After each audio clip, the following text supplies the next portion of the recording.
स्वागत है आप सबका एनएसएस ट्यूटोरियल्स में।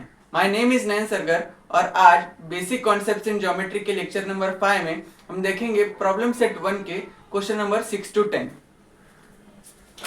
ओके, क्वेश्चन नंबर 6 में हमें क्या बोला है? Coordinate of a point A on a number line is a 1। What are the coordinates of the on the number line which are at the distance of 7 units from ए। यानी एक हमको number line दी है, एक number line दी है और उस पर point है ए और उसका कोऑर्डिनेट हमको दिया है 1। उसका कोऑर्डिनेट क्या दिया है? 1।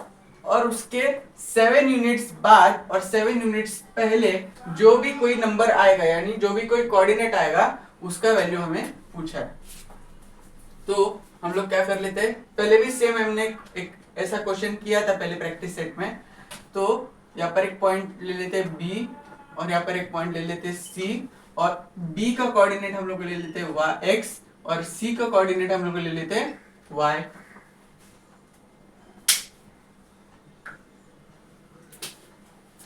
और यहां पर लिख लेते हैं let coordinate of point c which is 7 units after point A, B, Y and coordinate of point B which is 7 units before, which is 7 units before point A, B, X। Okay, तो अभी पहले case के लिए y के लिए हम लोग देखते हैं। अभी y जो पॉइंट है वो इसके बाद आ रहा है, यानी राइट साइड में आ रहा है, तो y की जो वैल्यू होगी वो 1 से ज्यादा होगी। तो distance between AC is equal to y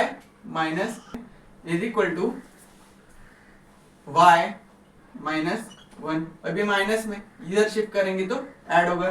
7 plus 1 is equal to Y, therefore y is equal to 8।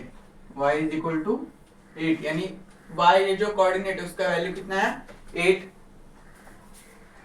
अब सेकंड केस कौन सा? x के लिए distance between AB is equal to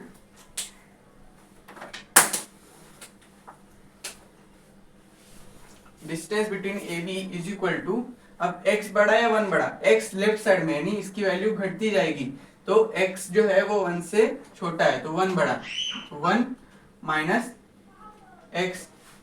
तो डिस्टेंस बिटवीन AB कितना है? अगेन 7 यूनिट का 1 minus x। 1 को इधर भेजो, 7 minus 1 is equal to minus of x। 7 minus 1 is equal to minus X. 7 में से 1 गया, कितना हुआ? 6 is equal to minus X. अभी हमको x की वैल्यू चाहिए कि माइनस एक्स की? x की, तो x is equal to minus 6। x की वैल्यू कितना है? माइनस 6। आई होप आपको एक कैसे सॉल्व किया वो समझ आ गया होगा। अभी बढ़ते हैं अगले क्वेश्चन की तरफ। अब नेक्स्ट क्वेश्चन नंबर 7 में हमें क्या दिया है? Right the following statements in conditional form, यानी इफ एंड देन के फॉर्म में स्टेटमेंट्स लिखना है। तो पहले वाला उसका क्या स्टेटमेंट दिया है? Every rhombus is a square. तो इसका कंडीशनल स्टेटमेंट कैसे लिखेंगे? बहुत सिंपल है। इफ, डायरेक्ट आंसर लिख रहा हूं मैं, if quadrilateral is a square then it is always a rhombus, then it is always a rhombus। अब मैं करूंगा थर्ड वाला, सेकेंड और फोर्थ आपके लिए होमवर्क होगा।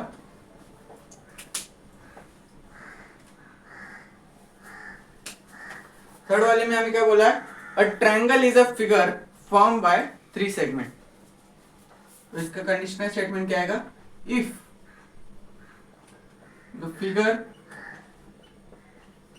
Is a triangle, if the figure is a triangle, then it is formed by 3 segment, then it is formed by 3 segment। I hope आपको ये समझ आ गया होगा। अब देखते हैं क्वेश्चन नंबर 8। अब नेक्स्ट है कन्वर्स लिखना है हमको, हर एक स्टेटमेंट जो है उसका कन्वर्स लिखना है, यानी लास्ट वाला पार्ट पहले लाना है और पहला वाला पार्ट जो है वो लास्ट में रखना है।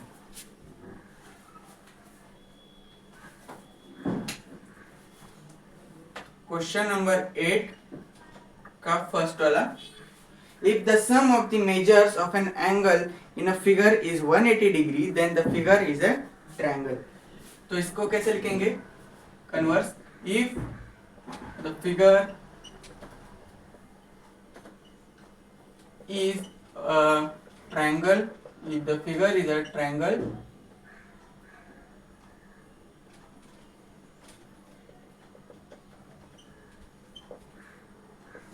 then sum of measures of angles is 180 degree. अब मैं डायरेक्ट सॉल्व करूंगा फोर्थ वाला, सेकेंड और थर्ड आप लोग करिए। If the sum of the digits of a number is divisible by 3 then the number is divisible by 3। तो इसका आंसर कैसे लिखेंगे फोर्थ वाले का, if the given number is divisible by 3, if the given number is divisible by 3 then sum of digits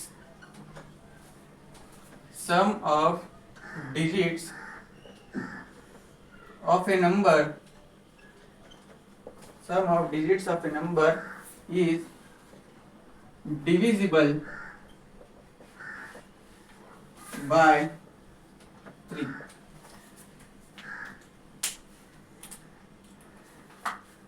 I hope आप लोग ये समझ गए होंगे। अभी सॉल्व करते क्वेश्चन नंबर 9।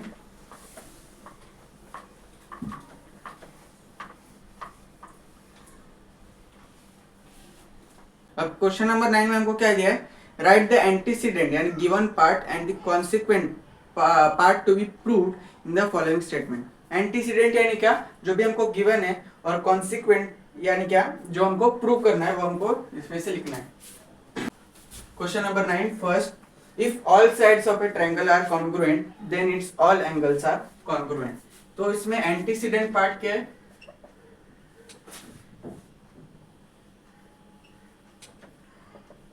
एंटीसीडेंट पार्ट क्या है उसमें से, if all sides of a triangle are congruent.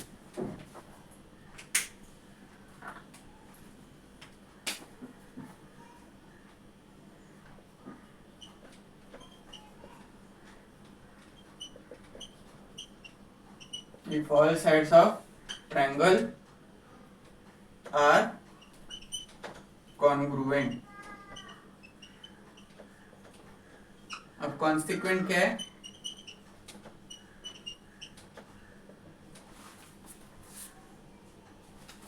It's all angles are congruent.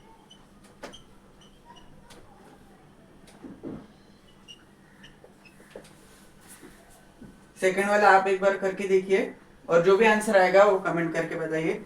अब हम सॉल्व करते हैं 10th वाला।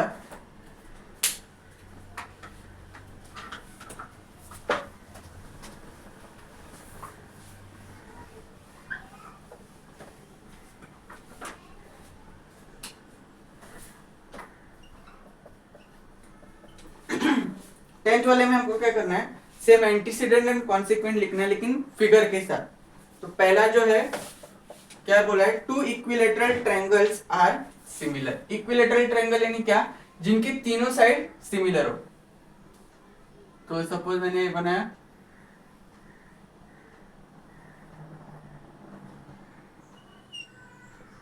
ए बी सी, और एक ट्रायंगल बनाया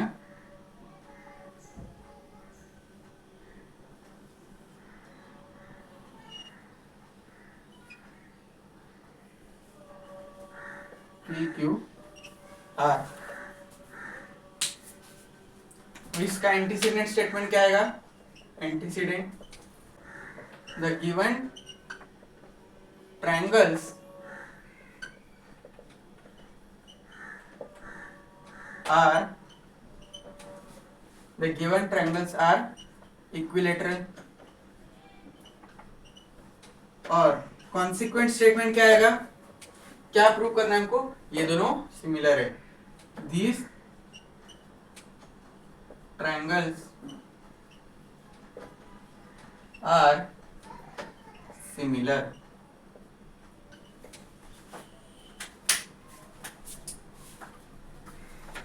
अब हम देखते हैं सेकेंड वाला।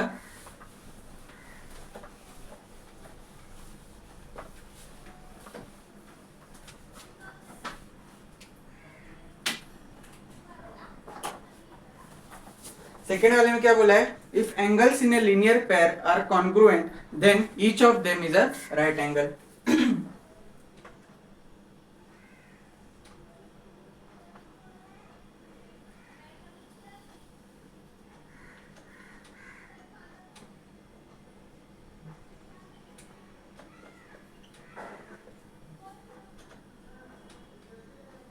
अब ये दोनों एंगल्स है लीनियर पेयर। अब ये जो दोनों एंगल्स है,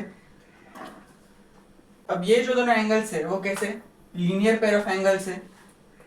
लेकिन ये इक्वल कब होंगे, जब दोनों का मेजरमेंट कितना आएगा, 90 डिग्री का। क्यों, क्योंकि टोटल मेजरमेंट कितना होता है, 180 डिग्री का। किस दो लीनियर पेयर ऑफ एंगल का टोटल मेजरमेंट कितना होता है, 180 डिग्री का। अब मैं बोल रहा हूँ दोनों इक्वल है। सपोज एक लीनियर पेयर ऑफ एंगल का मेजरमेंट है x डिग्री और दूसरे का है y डिग्री। तो मैं बोल रहा हूँ x degree plus y degree is equal to 180 degree. सही बात है। अब मैंने क्या बोला कि जो दो लीनियर पेयर ऑफ एंगल है उनका मेजरमेंट इक्वल है, यानी मैं लिख सकता हूँ x degree is equal to y degree. तो x degree plus y degree की जगह हम लोग x डिग्री लिख सकते हैं, क्योंकि यहाँ से हमको पता चला कि y degree is equal to x degree is equal to 180 degree. तो x प्लस x कितना, 2x degree is equal to 180 degree. तो 2 1 2 2 9 तो मतलब x degree is equal to 90 degree. यानी इसका या फिर इसका दोनों x degree is equal to y degree is equal to 90 degree, यानी दोनों एंगल का मेजरमेंट कितना चाहिए, 90 degree when both angles are congruent.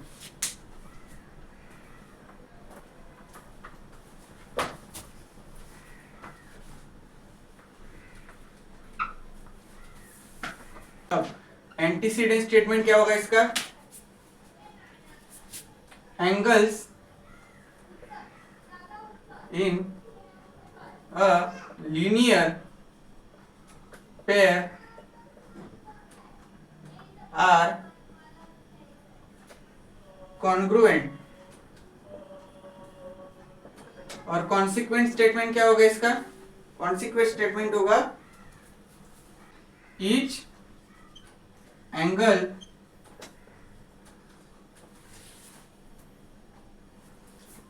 Is a right angle. Each angle of them, यहाँ पर लिख लो, of them is a right angle. Third वाला आपके लिए होमवर्क है।